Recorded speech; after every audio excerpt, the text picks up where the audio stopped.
the other thing in news that we've got is that, so this is a two-parter. So one, Ben Avery from the Tim Dillon podcast has left the Tim Dillon Show.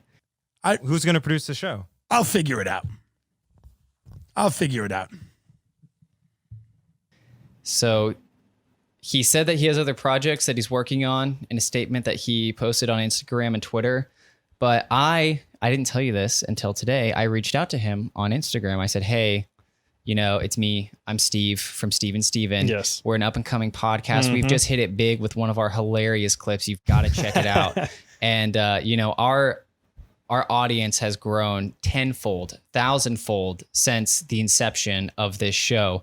We would love it for you to hop on and be our third mic / producer, because Spyro, not that he's not cutting it, but he needs a little bit of help. He could learn something. So one, you have a new job. This would be awesome for you. Two, Spyro can shadow you and learn from you. So whenever your contract expires here at Steve and Steven, Spyro will at least be able to competently handle the show. Look, I'd love to have Ben here. I don't know what his asking price is. It might be a little out of our range, but I think we could make something work. Maybe.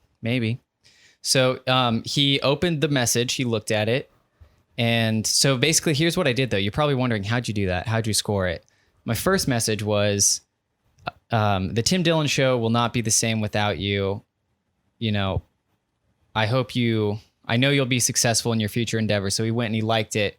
And as he liked it... This is on his post? No. I DM'd him his post. Because that's what you do on Instagram. It's like, if you want to talk to them about it, you got to DM. So I DM'd that to him.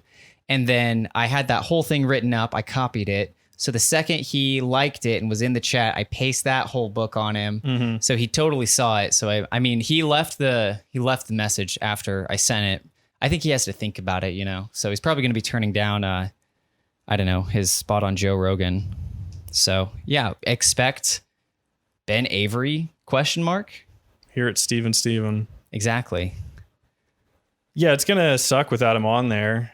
I don't know how many shows, or if they were the first show where the producer was just on camera to be yeah. I mean, Ben would laugh at stuff Tim said, so it was perfect. But it was. But now a lot of shows do that, where the producers are involved, or they'll have some sort of sidekick that isn't even a producer. But yeah, so it's a lot more common now. But I love Ben. I love Tim. Yeah. Sad to see them break up. Yeah. From that, based on that that clip that I was playing you, that people are saying led to Ben leaving, definitely seems like Tim would not be the most fun to work with, though. He seems...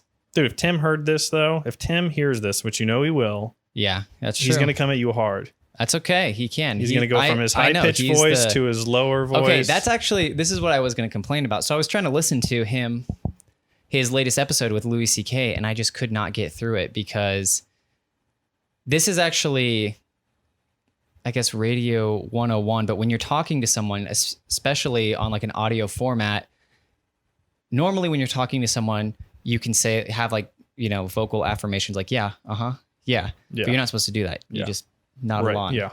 So what he does, go ahead and start talking. I'll do what he did when Louis C.K. would talk. Well, I've listened to the episode. Okay. Yeah. I mean, there's those people that, there's that thing where they're all trying to get in the mainframe. Yes. And live forever. Yeah. Please do. Please do. Yeah. Please, all of you. Yeah. Please upload yourselves. Yeah. They've already started it with Meta is a place that they're creating so that they can go to it and live forever. Right. And by the way, when you get canceled now, you can live in your home and feel okay. Right. Okay. Yeah. Yeah.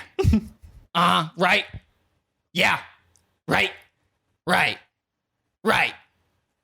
It was so much. It was literally that much. Yeah, he's always waiting for his turn to talk. He is. And that's what... Which is his show, but when you have a guest on, it makes it nearly impossible. Right. And it's the way... It's that raspy... I get the idea. Fucking stop. Yeah. I have to do it. That's how much he was doing. He was doing it so much that I have to do it to the point where the joke is not funny anymore, because that is how much he was doing it. And yes, his high-pitched voice, though, is really funny when it deviates from his normal talking. But wish them both the best of luck. Maybe they'll get back together. Maybe they won't. All right. Who gives a crap?